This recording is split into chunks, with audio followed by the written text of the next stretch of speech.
The gate is recognized for trespassing. You actually don't need a sign. Right. It's like mine. I got the purple Fence paint. posts. Yeah. I got the purple trees on fence posts on trees. I got the gate. I got the sign. You know, like you come on here. You know, have plenty you're of gonna chances. Yeah. Yeah. You gotta come 3 acres just to get to the front door, and when you get to that front door, like you're gonna be in a gunfight. Right. You know, do you and then have you got to any- get through my Belgian. There's a couple of Because I'm at my wall. companies that Eat make your really face. cool signs, like Area 53. You have any of those? No. Oh, you got to post them out on the His phone. mom at her house, right when you pull up, there's a sign that says all trespassers will be shot. Yeah. I got all kinds of stuff out here, man. You come creep in because I know the kids try to you got to sneak in here, Yeah. but you got to make it interesting for them. Yeah. Now Yeah, I at least carry a a gun in my challenge. car. Yeah, it won't kill you, but you will be maimed if you come in here. Yeah. And now I always have a gun in my car, so I don't have to call grandma. She's a great shot too. By the way, she's better than. This is terrifying actually. Yeah. but- We have that sheepdog. We have women's only courses that are like designed for like just that, and because you never know, like at a Walmart parking lot. You know, in Leander, this guy was a purse snatcher that was just going to fancy Walmarts or HEBs. Explain that, fancy Walmart. Yeah, no, not Walmart, HEBs. Oh, check. wrong Roger. man. I'm sorry, Mr. But like the problem set that would be like what a Walmart parking lot is to an HEB to a Whole Foods. Like those are 3 different problems. Yeah. And like just not knowing what my different problems are going to be. Like there are different predators that are going to be at each of them. One's obviously looking for property crimes. One's probably looking for violence, and he's already drunk. You know, so like understanding your operational environment. Yeah. It's so important to teach them that. Yeah. Nobody thinks like that anymore. That's the more civilized we get as human beings, the further that goes away with us. They put it back in us, that instinct. Because I mean, we could feel that now. Yeah. I mean, you could see it walking up. Yeah. Because we had to go through every phase of all that out there just to hunt them down. I over try there. to when you say you could feel it, the sixth sense is absolutely a real thing that gets trained. They have like words like seal luck.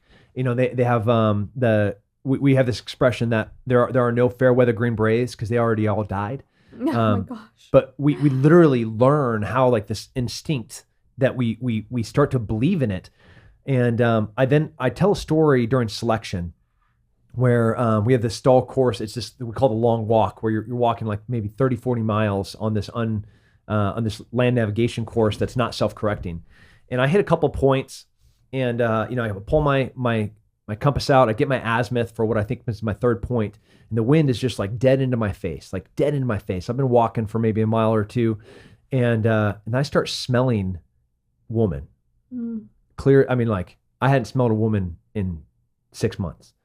And I like check my compass again, and it's dead reckoning right on to my azimuth. This wind has hit me on my nose, and that's a woman.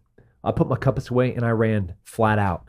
And I get to my next point, and there's this old retired Vietnam Green Beret with his wife. She washed her hair, she conditioned her hair, and she knew sure as shit exactly what she was doing, which was all the senses that we as a civilized society have lost. Like, we depend so much on our eyes, we forget about our nose. We don't even know why our hair sticks up when somebody's looking at us weird. Like, we know why. Yeah. Like, as women, we've learned by not dying that that is a real thing.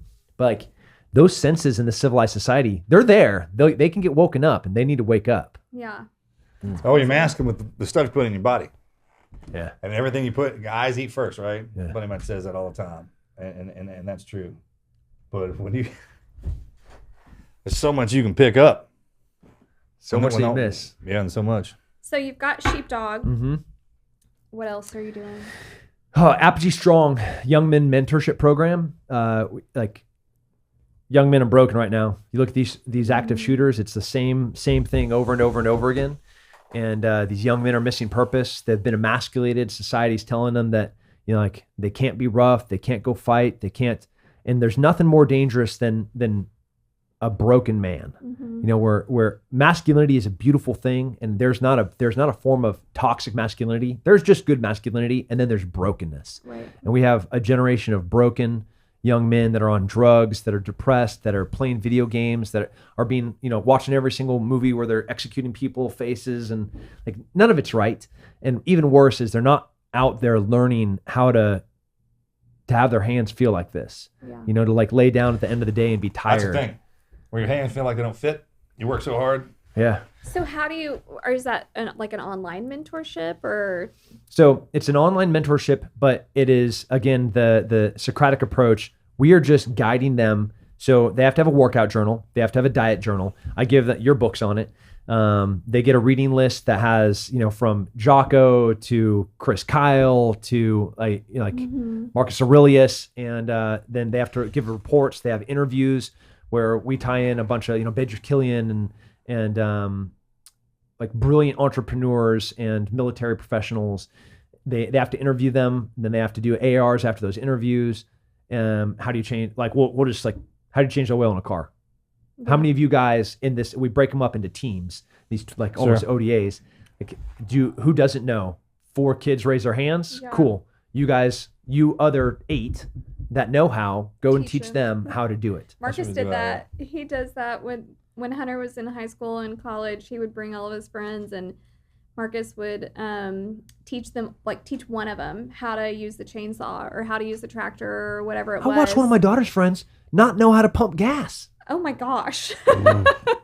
That's crazy. And so his thing was the one he taught needed to teach the next one and the next one. And actually some of those boys are the ones do them that 3 days. That's where they get good at, where you can teach somebody how to do it Mhm. and then have them pass down. We kind of step back. Yeah. I mean, you're going back old school with this kind of teaching. With the Stoics, Yeah. I think some of the best leaders we ever had come out of our history, man, were taught like that. You just had a bunch of solid guys who had been through it and figured that stuff out, had access to one spot. Yeah. This is the Team Never Quit podcast. So buckle up, Buttercup.